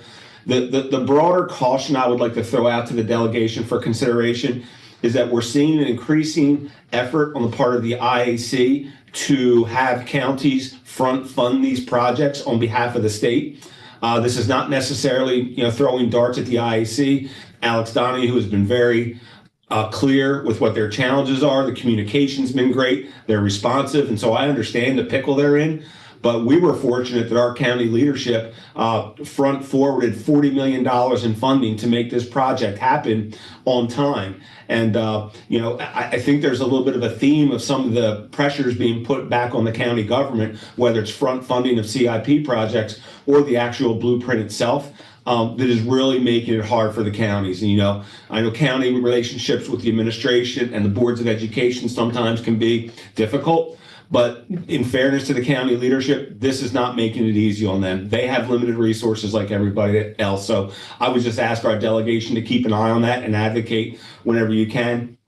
And lastly, as we go through this season where House bills, Senate bills are flying across, I would just ask consideration be given, instead of simply rejecting outright, to look into the beef of the bill and perhaps try to have some effect on an amendment level and a more nuance. I would suggest to you that that probably would have been an approach to take back 4 years ago when it was passed, and it drew a lot of passion from different parts of the state, and I understand that.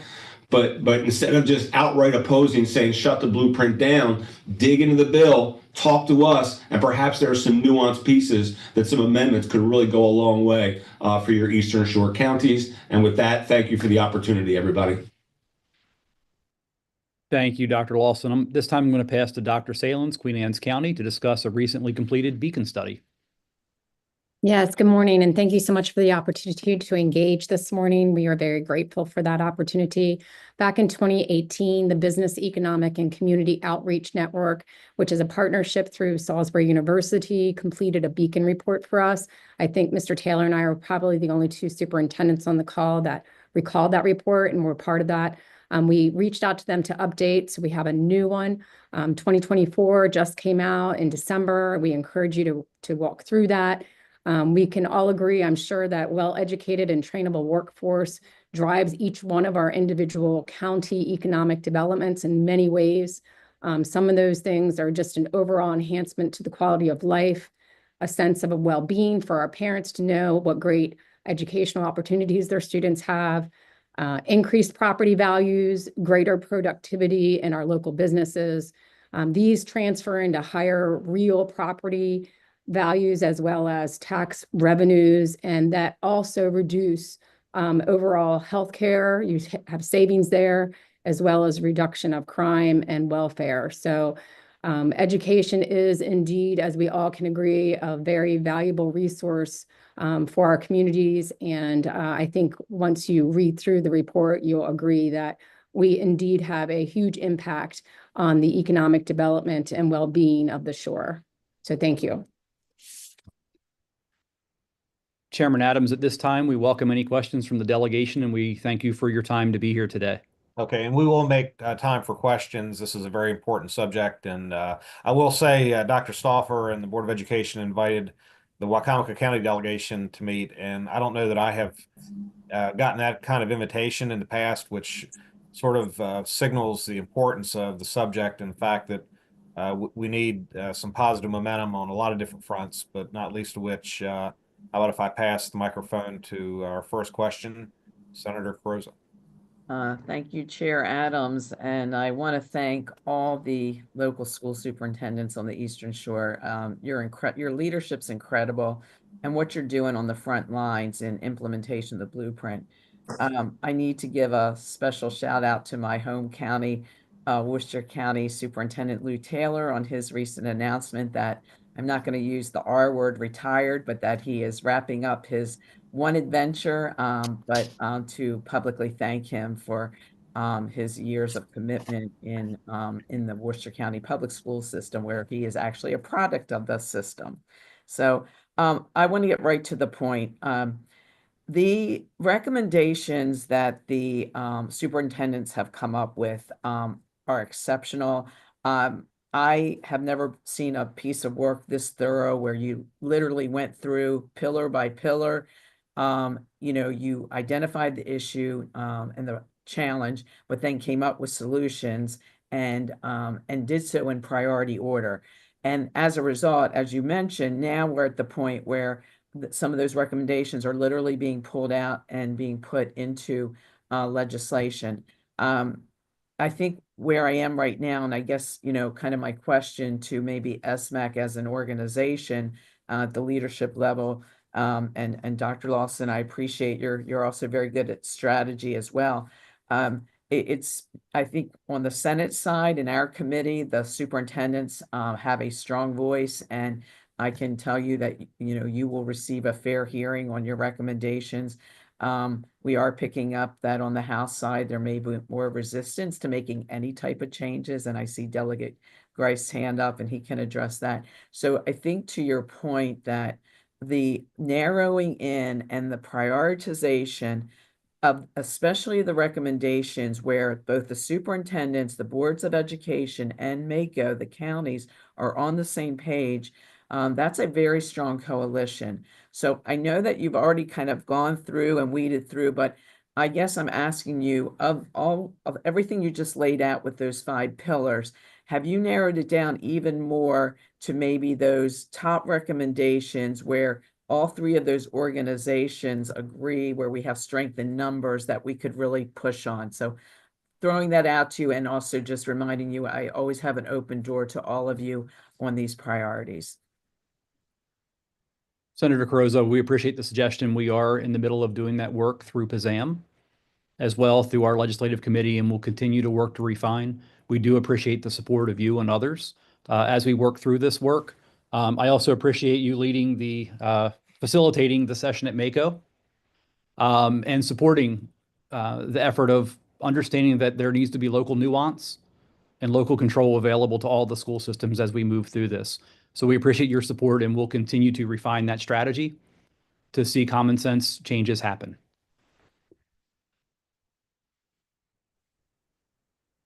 Patty, did you want to jump in? I did. I just thank you for those comments. And I know that we have our suggestions and prioritized order, but I will say that I think our #1 priority right now that we just can't support is literal cuts to our budgets, specifically as it relates to the collaborative time and the community schools. So those are 2 major things that will negatively impact our overall state support. And I think that those are things that we really need to focus in on. So anything that's going to be cutting funding that we're due to get is going to be detrimental to all of our budgets.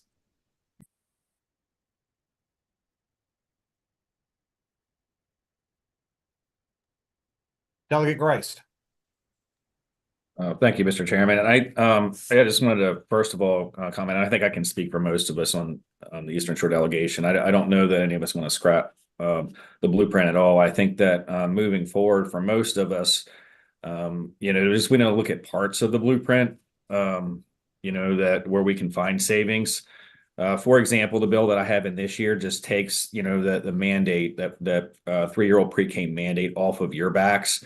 It doesn't take away any funding. We're still going to fund the community. The private providers. We're still going to have that per pupil funding for, the Head Start programs. But what that does is just going to give parents an option, a choice, if they still want to send, their kid to, Aunt Lily's house, or their cousin's house or somewhere else, that they're normally where they're getting compassionate care.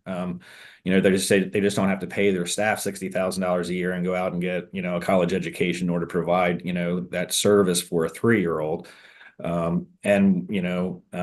So that's what we're looking at. And that would provide savings to you guys. And it will also eliminate the stress, of our school systems that have to provide that. So that's what I think our delegation's looking at. I think that's what our Republican caucus is looking at.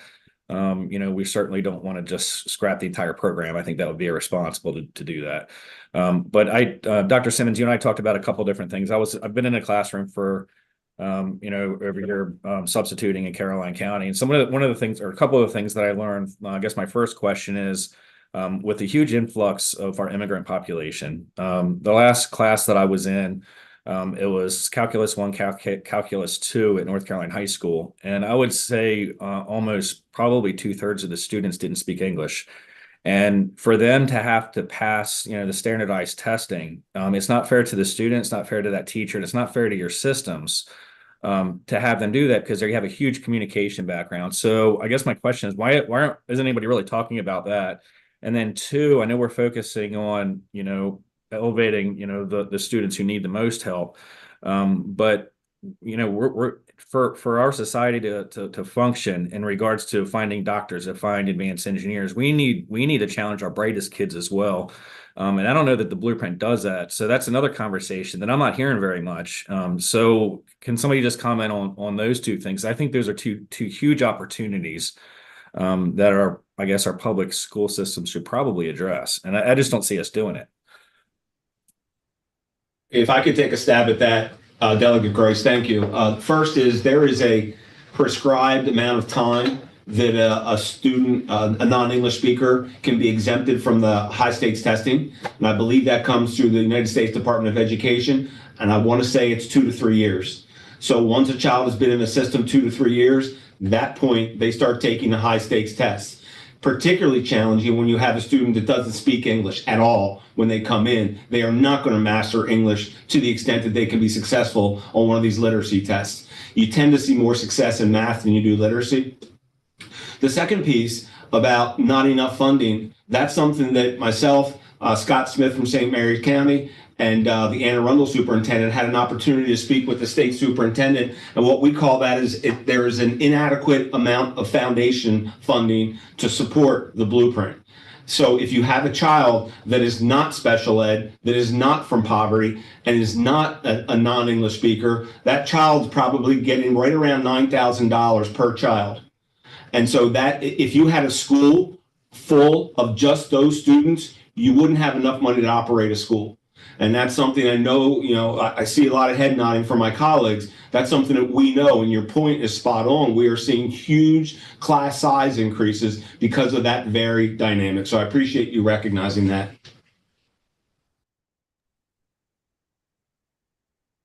Okay, Delegate Rice, any other questions or any other comments on that point? Nope, I appreciate it. Thank you. All right, so in the interest of time, I think we'll stop it there. I don't see any other questions. I would certainly take them if they were there. Let me just say that, and I just want to react to just the part of the conversation I started with, which is in Wacomico County.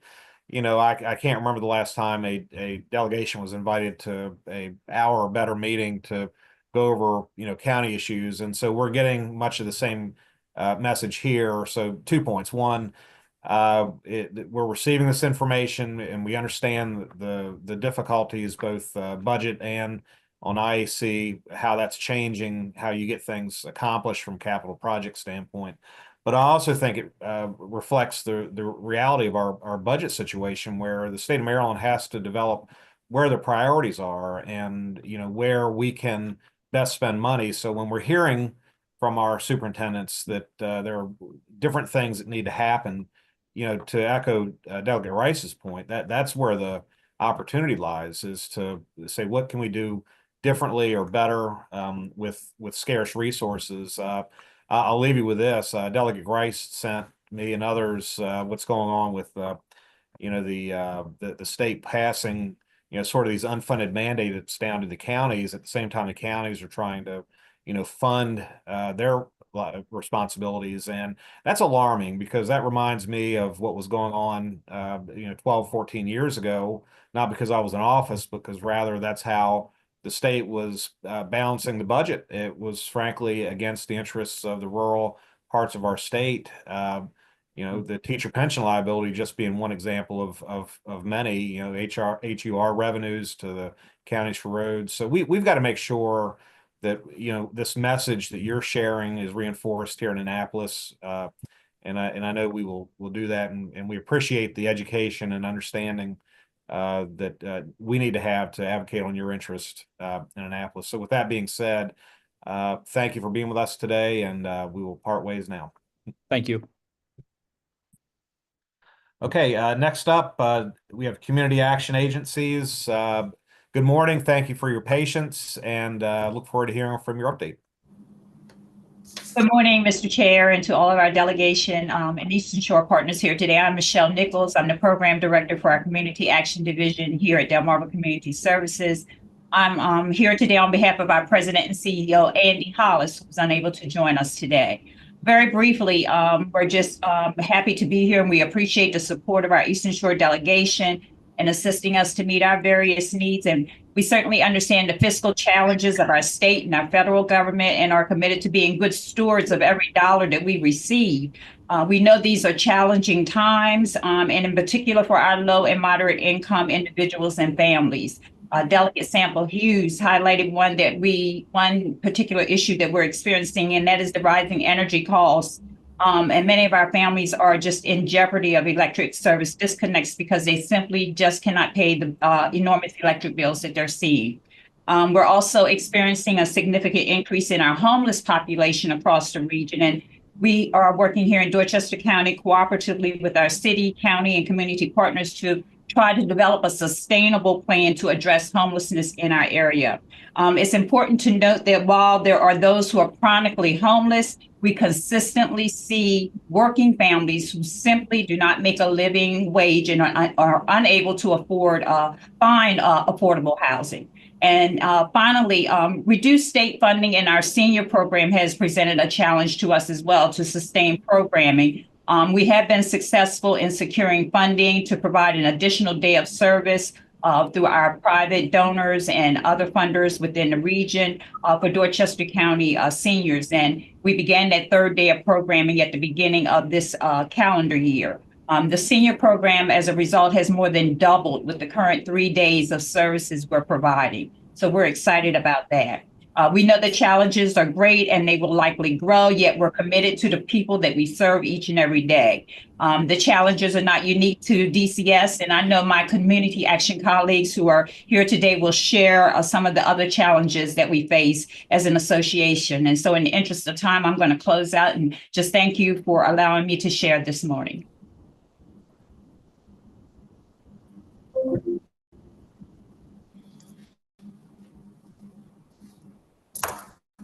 Okay, next up. Are we doing this in order, or are you guys driving the agenda, or do you want me to just call out the next person to talk? I think in order. Yes, good morning. Okay. In order is fine. Good morning. I am Marilyn Neal with the Neighborhood Service Center located in Talbot County. I would like to thank Delegate Adams and the delegation for having us here this morning. I think that Talbot County resonates everything that Dorchester County just solidified. So in the efforts of time, I just have a couple of things I would like to add, which is a lot of our homeless situations in Talbot County is due to lack of affordable housing and the cost of rent. So we had programs in place to work with those barriers, but of course, funding is not enough. If it was not for Talbot County government and our local management board, we would struggle much more in the avenue of keeping homeless individuals housed in hotels or shelters. So I would just like to share that is some of the prominent things that I see in our county, and I think we're behind schedule. So I will pass things on. Thank you for your time. Good morning, everybody. My name is Abby McNinch. I'm from Maryland Rural Development Corporation. I'd like to echo what these two before me have expressed, but I do want to focus on our early childhood and Head Start programming. What Derek Simmons said today about us being community providers, we understand that and we're up for that challenge. MRDC has over 300 children that we serve throughout the shore. We have currently 4 blueprint classrooms where we're working with MSDE, and we have been able to successfully demonstrate our school readiness of our kids. So when you're thinking of the Pillar 1 and how we as community action agencies who have Head Start programs can work with and be part of the solutions, we're here for it, we're ready for it. So in the interest of time, I'll go ahead and pass it through.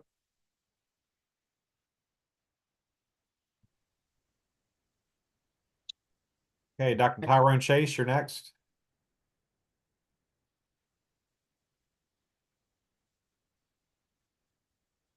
Dr. Chick, there you go.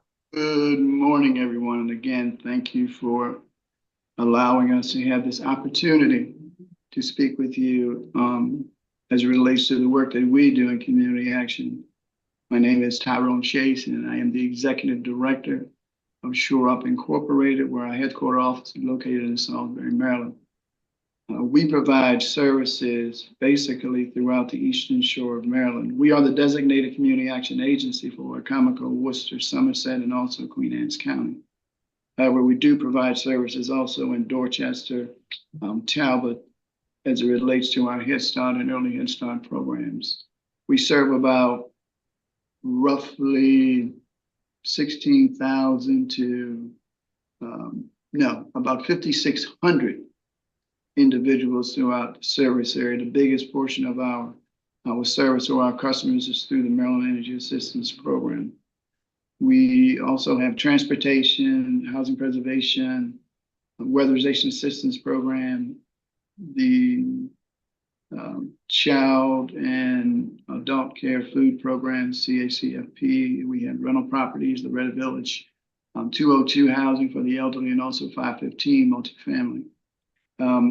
Rather than beat the horse to death, as my colleagues have stated, we are also facing some challenges in regards to funding cuts.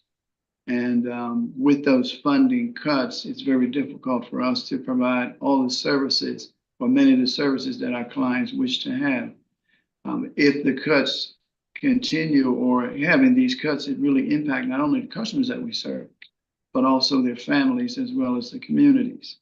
The shortfall as it relates to families, some individuals won't be able to go to work because there's no childcare. If we have more funding cuts in Head Start, which means more families at home, it also has an impact on the economic side of things, as employers are going to be looking for individuals to work. So the ask here for me, and I'm sure for all of our colleagues, is to have you continue, if you will, to advocate on our behalf for more funding, because it is critical for us to continue to provide the kinds of services that we need to provide for the customers in our service areas. And with that said, I know time is of the essence, so I will be quiet. I do know once I get rolling, I can talk for an hour or two, so I will stop at this point. Thank you all. Well, we don't have an hour or two, but we do have some more time. While I see whether we have any questions from our members, which currently I don't. When you say funding, the only thing I would ask is, have you found that these funding requests, is this a short-term issue, or are you seeing this as a structural problem that you've had to deal with over time? I know we've talked with some of the agencies, and these are always conversations of interest, because that you're fighting hard for funding, and it's a constant thing. But has it gotten worse? Are you thinking this is a short term? I mean, this year's budget's particularly bad from a Maryland standpoint, and just thought I'd get your feedback as a group, because ultimately that's the most important aspect, is whether you have the resources to achieve your mission. So I hope I'm asking the correct question the right way. It helps us understand whether we've got a one-year problem here, or we've got something that structurally we need to work out over time. If I may, I'll reply first. This has been an ongoing problem, if you will, for us throughout many years. Shore Up has been in existence since 1964, and of course we had our high points and our low points. But within the last 10 years or so, I must say that I've noticed a decline in the funding. So it's not a short-term thing. It seems to be a constant thing, and the constancy here is that it's falling. The funding is falling. And with that, those shortfalls, again, it is difficult to assist all of the individuals that walk in our agencies. I mean, if the funding is cut, for an example, we serve 5,600 individuals in our Maryland Energy Assistance Program. And with the funding cuts and the mandates that's being put on us about how much an individual can get from that program, it is difficult for those individuals to survive. Here's an example for you. 2 years ago, let's say the average benefit amount for a customer or a client that walks through our doors, maybe about $1,200 to $1,400. Now we find that in the last 2 years, those funds have been cut to an average of $600 per household. And that is a huge cut, especially when utilities are going up in costs and bulk fuel is increasing, and just that everything else is as you know, is inclining in terms of the dollars that we receive. Yeah. So yes, it's an ongoing battle for us. It's not short term. Okay. My concern is that it will continue on the decline for years. And if that happens, of course, as I stated earlier, individuals would find some other ways to get the funds, or they would have to, some families would just have to stop work to take care of their children, or find some other means to get, as I use the example, the energy assistance that they need. My fear here is this, and I don't use that term too often, but my fear here is this. I'm going to stay with the energy assistance program. If it is not funded, and if folks don't get the money that they need to help them survive, we will see casualties in the household, because folks will start using generators to heat their houses, but the generators may be put in the house, not understanding the emissions and things like that that could occur as a result of that.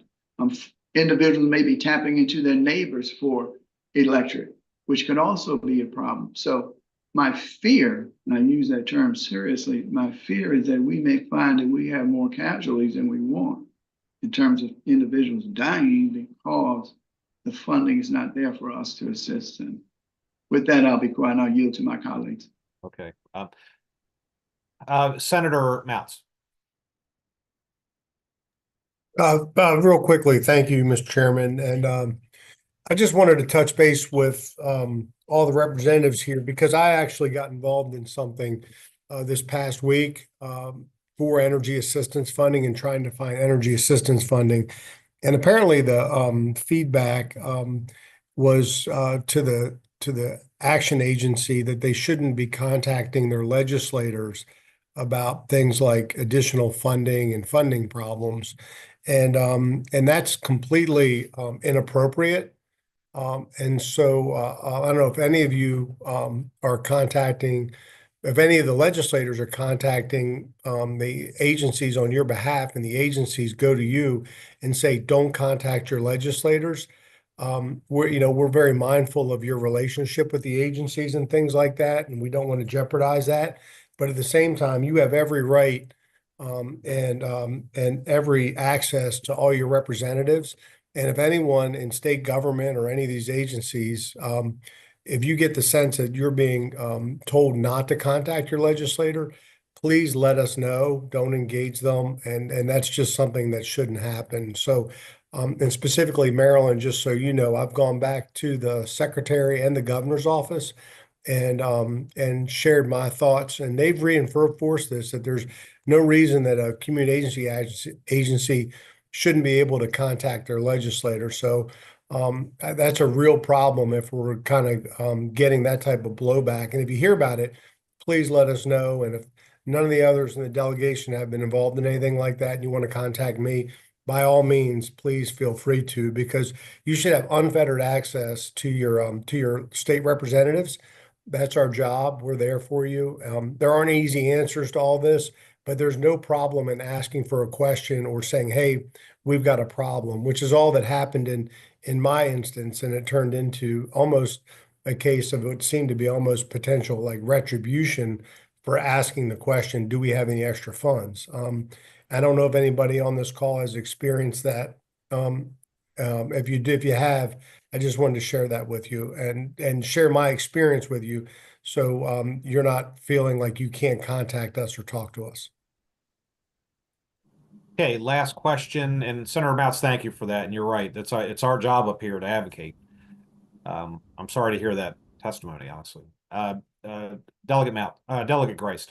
Thank you, Mr. Chairman. Dr. Chase, just a couple questions for you. I guess the first question I have, you were talking about cuts to this programming. is this federal funding that you're referring to or state funding? Because I'm not aware of any, in fact, I think most of our energy programs have actually seen increases in funding, and you're talking about per person. Is that funding amount per household? Is it less because you have more people applying to the program, and so you have to spread that same amount of money out to more families, or is it truly, are you truly experiencing less money in these programs than you had the year before? And then my second question is, you do more than just energy and housing. Are you seeing cuts in any of your other programming as well? With regards to the energy program, I think there's two issues here. One is that the numbers of customers are being increased, but I don't think that is because of the funding source. Let me put it like that: the funding source requirement that we limit the number of dollars that individuals can have or receive. That's where that $600 average comes in. I think the goal there is to show that there are more folks receiving the benefit, which then throws us kind of in a quandary. I have seen some shortfalls or some increases in the funding in many of our programs. One is the Housing Preservation Grant, as an example, where we go and we provide services for individuals who need housing rehabilitation, in short. We've also noticed there has been some decline in funding, just a little bit, in our adult day services program. Head Start program to some extent. And as I look across the board, even a smaller program such as the diaper distribution program, we've basically seen, not basically seen, it is unfunded for the new year. Now, it may sound small about diapers, but can you imagine folks who don't have Pampers and things of that nature for their children? And there's multiple issues that can occur as a result of not having the resources they need to provide those kinds of things. And for Head Start Day, you guys got a big grant last year, I believe, which congratulations for that. That was a tremendous amount of money that Shore Up had received. I think it was to the tune of like $8 million or something, like 10 million, maybe, or maybe more than that. A little over 10 million. That's what yeah. So congratulations. That's awesome that you guys got that. And so we did pass that legislation last year that would give our community action agencies who do Head Start the state per pupil funding. So hopefully, you guys can certainly take advantage of that moving forward as well. So I think there's some good news, headed your guys' way. So thank you, Mr. Chairman. Okay, Mrs. Neal, the last word. Well, I just saw Abby. Mrs. Neal, the last word. We're running against a hard time limit here. I understand, and thank you. I would just like to go back and see and share what the Neighborhood Service Center is seeing with the cut in the Maryland Energy Assistance funding. We have seniors and those with disabilities that sometimes are unable to meet the access funds needed for in order to receive the $600 in crisis funds. So we're having to, and we're advised to do so under the Office of Home Energy Programs, to go out into your community and find some fundings to help make those requests whole, which we have been successful in doing so, but we can only go to the same place so many times to seek those dollars to fill gaps. So even though we are serving more people, we aren't serving those individuals receiving the Maryland Energy Assistance Program funds to the level we were before. And my worry always goes to my seniors and those with disabilities that do not have the ability to go out and take on a second or third or fourth job, which I'm seeing happening in Talbot County. And thank you so much. I cannot express on behalf of the Community Action Partnership, which all the community action agencies are a part of, that you are taking the time this morning to hear the concerns that we are having. So thank you. You're very welcome. And we hold you near and dear to our hearts, and the work that you do is truly essential. And we mean that in every sense of the word essential. So we do thank you for the update and the information to help us advocate on your interest during this budget year and moving forward toward the interim. Okay, members, before we do the federal update, I need a motion and a second on the meeting minutes from last week. Motion. So Second. moved. All right, all in favor, say aye. Thank you again. So since we had heard from both senators, let's see, Andy Harris's office, like to get an update from the Congressman's office.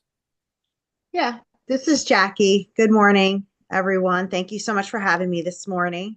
As you know, Washington, there's a lot going on there right now, and it's trickling down to you all. And just to mention about the specifics of the potential funding freeze, at this point, we don't have a lot of the details, except that and you've heard this, the payments to individual programs like Medicare, Social Security, things like that are not going to be affected. Right now, also, as you know, there's a freeze on the freeze. And as we get more information, we will send it out. And please feel free to reach out to us with any inquiries that you're getting. Just want to echo what Senator Van Hollen said.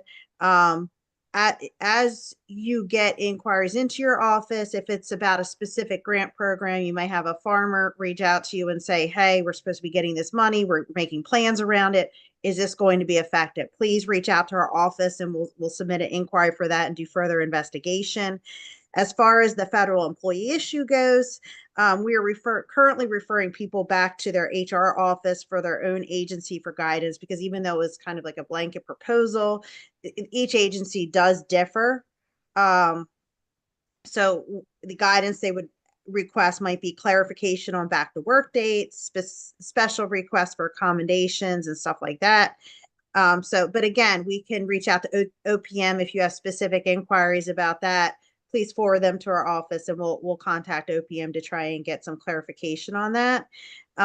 Also, the president did sign into law the Laken Riley Act, which Congressman Harris supported. It protects American communities from criminal illegal aliens by requiring ICE to issue detainers and take custody of aliens who are convicted of or charged with burglary, theft, and larceny, as well as those who admit to committing those crimes. And it also allows a state to sue the federal government on behalf of their citizens for not enforcing the border laws, particularly in the case of parole.